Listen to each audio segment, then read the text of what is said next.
Assalamualaikum warahmatullahi wabarakatuh. Alhamdulillahirabbil alamin wa bihi nasta'inu ala umuri dunya wa din wa ala alihi washabihi ajmain amma ba'du. Baiklah anak-anak, apa kabar pagi ini? Mudah-mudahan kita selalu dalam keadaan sehat walafiat dan senantiasa dalam lindungan Allah Subhanahu wa taala. Amin ya Allah ya rabbal alamin. Minggu kemarin kita sudah melaksanakan PTS ya, penilaian tengah semester atau UTS, sama aja.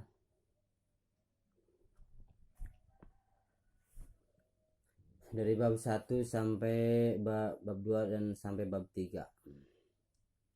Untuk sekarang kita memasuki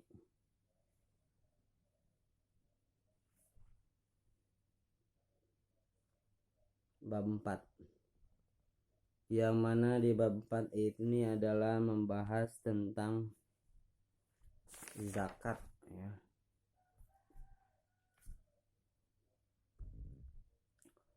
Zakat adalah ya rukun Islam yang keempat ya.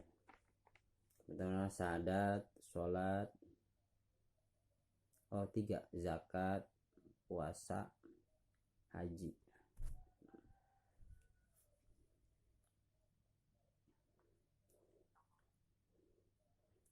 Berarti barang siapa yang sudah mampu untuk berzakat tetapi tidak melaksanakannya, berarti rukun Islamnya tidak sempurna.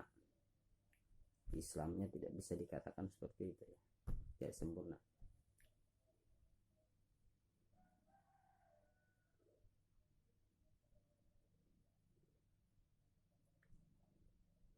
Bapak lupa, sebelum kita belajar mari kita berdoa dulu.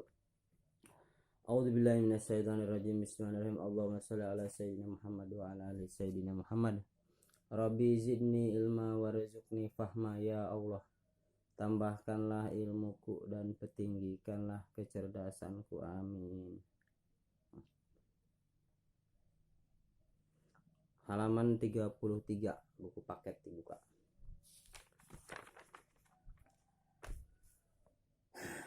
Zakat itu yaitu seperti dimana dikatakan dalam Al-Quran,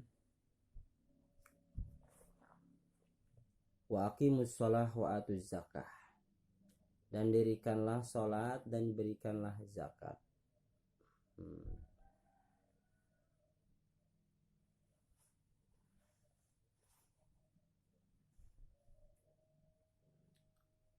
Antara sholat dan zakat ini sangat erat kaitannya.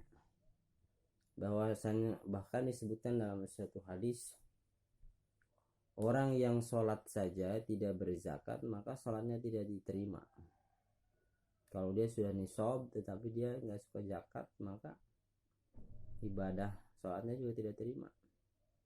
Begitu juga sebaliknya, orang yang zakat terus, sedekah terus tapi sholat tidak, zakatnya tidak diterima juga. Jadi harus dua-duanya ya. Wa aqimus shalah wa atuz zakah. Laksanakan salat dan berikanlah zakat. Begitu juga dalam surat Al-Baqarah, Alif Lam Mim Dzalikal Kitab,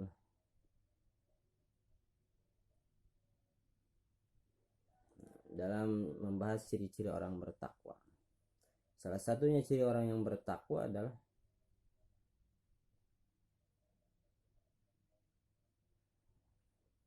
wa yuqimunas sholata wa mimma razaqnahum yunfikun wa mimma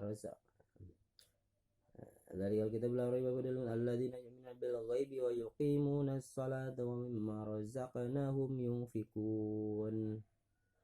Mereka itu mendirikan salat dan wa mimma razaqnahum yunfikun, dan menafkahkan sebagian hartanya tentu saja di jalan Allah ya. Menafkahkan sebagian hartanya yang telah kami berikan, kata Allah.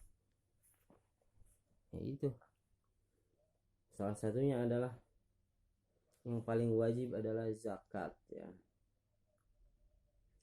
Ya, selebihnya banyak seperti infak masjid dan sebagainya. Tapi yang paling wajib adalah zakat. Banyak sekali macamnya ya zakat. Tapi untuk pertemuan kali ini kita akan membahas tentang makna zakatnya aja dulu. Baca halaman 33. Zakat itu adalah untuk apa? Untuk membersihkan gitu ya. Jadi menurut agama Islam, di dalam harta dalam diri kita itu yang sudah nisab terutama ya, itu adalah hak orang, ada hak orangnya, jadi harus dikeluarkan. Kalau tidak dikeluarkan maka itu akan menjadikan yang lain haram. Contoh, di dalam beras,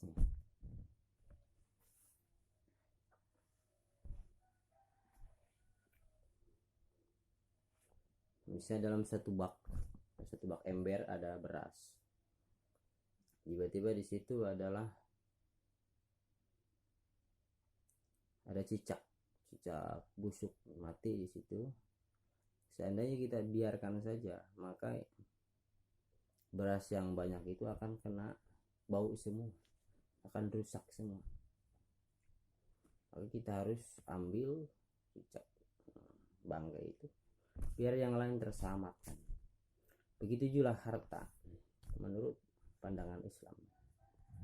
Kalau dia sudah nisab dan dia itu ada hak orangnya, kalau kita tidak dikeluarkan zakatnya, maka harta yang banyak kita itu juga akan ikut rusak, ikut haram dimakannya oleh kita. Nah, harus dikeluarkan.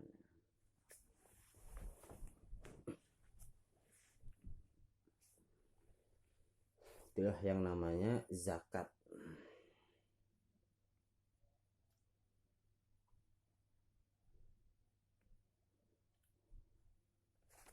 Jadi jangan dibiarkan diri kita untuk memakan barang-barang yang haram, karena kalau sudah memakan barang haram maka kembalinya pun neraka. Harus makan barang haram. Jadi begitu ya. Kalau kita tidak dikeluarkan zakatnya, maka harta, misalnya kita berdagang atau bertani, misalnya kita bertani nisab, atau kita berdagang atau dari gaji kita tiap bulan kerja, misalnya itu udah nisab. Kalau gaji 4 juta aja udah 3.700.000, 3,5 juta itu udah nisab. Keluarkan 100.000 zakat buat orang. Kalau tidak dikeluarkan, maka yang lainnya juga, tadinya hak orang cuma 100.000 dalam 3,5 juta itu, karena kita tidak dikeluarkan, bakhil, yang 3,5 juta juga jadi ikut haram. Seperti itu ya. Yang penting mengeluarkan zakat. Jadi untuk pertemuan yang ke 18 ini sampai sini saja penjelasannya. Untuk tugasnya rangkum bagian B, memahami makna zakat. Rangkum itu ya. Ini aja, mohon maaf bila ada kesalahan. Billahi taufiq wal hidayah. Assalamualaikum warahmatullahi wabarakatuh.